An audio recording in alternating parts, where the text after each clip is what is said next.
What is it like growing up in Germany as a Chinese? 其实中文的话就是一些 daily 的部分啊，在家里面的部分啊，然后德文呢就是在外面啊，在学校啊这样。This is Herry, a Chinese German who is currently studying in Singapore as a PhD student. In this video, he shares what's it like growing up in Germany as a Chinese, his biggest surprise about living in Singapore, and his advice for those looking to live in Germany. So if you'd like to hear more of this content, don't forget to like this video and comment down below what you think about it. And now, let's begin. Hi Harry, thank you for your time. Hey everyone, I'm Herry. Could you introduce your background? Of course, actually I was born in Munich, Germany, and my parents are from China. My dad was born in Macau, and my mom is from mainland China. So since you've lived in Germany for most of your life, right? Yeah. What's the reason why your family moved to Germany in the first place? Okay, I think my parents met in the late 1990s in Frankfurt, and they were doing postgraduate studies there. And after graduation, they chose to move to Munich to start their career. And my dad was majoring in mechanical engineering, so he started to do a mechanical engineer. And my mom was studying education. How often would you go back to China? Actually, before COVID-19, we visited my grandparents every summer. But after 2020, during this pandemic period, we just video online through some Chinese apps like WeChat or other things. Yeah. 你可以说华语吗？ Of course. 我的妈妈是说 Mandarin 普通话，然后我的爸爸是说Cantonese。对，但是因为在家里面妈妈听不懂。你怎么学中文？其实中文的话就是一些 daily 的部分啊，在家里面的部分啊，然后德文呢就是在外面啊，在学校啊这样。What is it like growing up in Germany as a Chinese? Actually, as growing up in a bilingual environment, it's been a little hard for me in my early years to learn German in school because there will be some cultural clash between the school and your family. I think it's hard to make friends with German. Yeah. Really? Yeah, because it took I think 2 or 3 years for my closest friend to invite me to his home. I remember that he drives 200 kilometers to help me move apartments.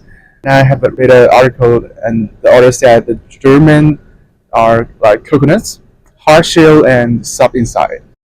Would you say that you have more German friends or Chinese friends?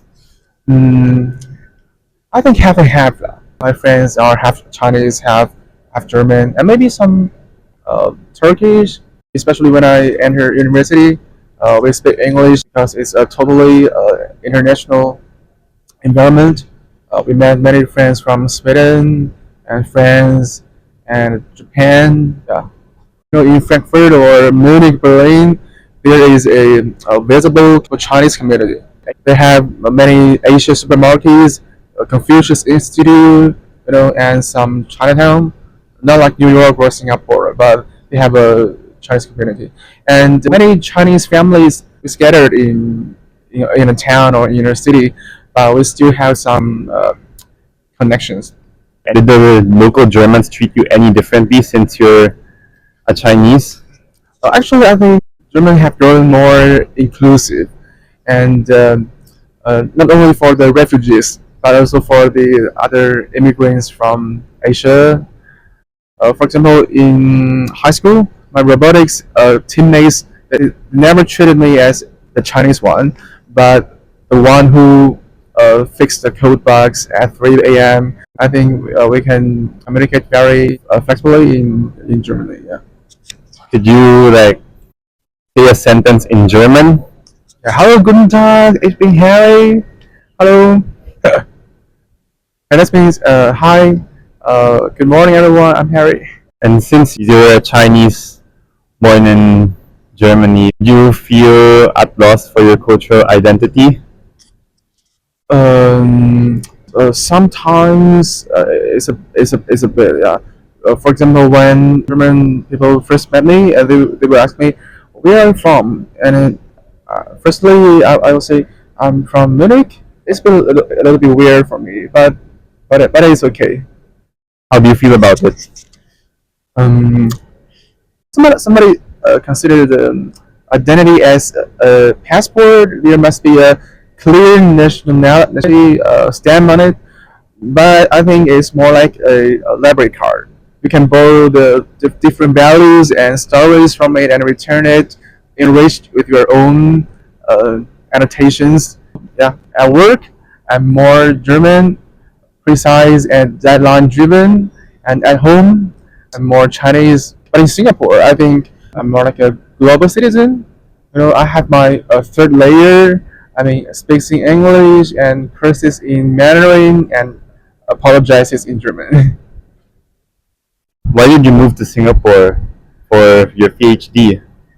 The most important reason is my undergraduate supervisor recommended this project to me.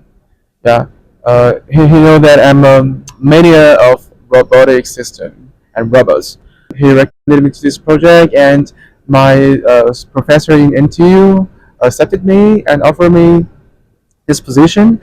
And I think NTU has a great reputation, especially in Asia, and it has a good rank. And I think it's a good opportunity for me to experience the Asia culture again. Yeah. For sure.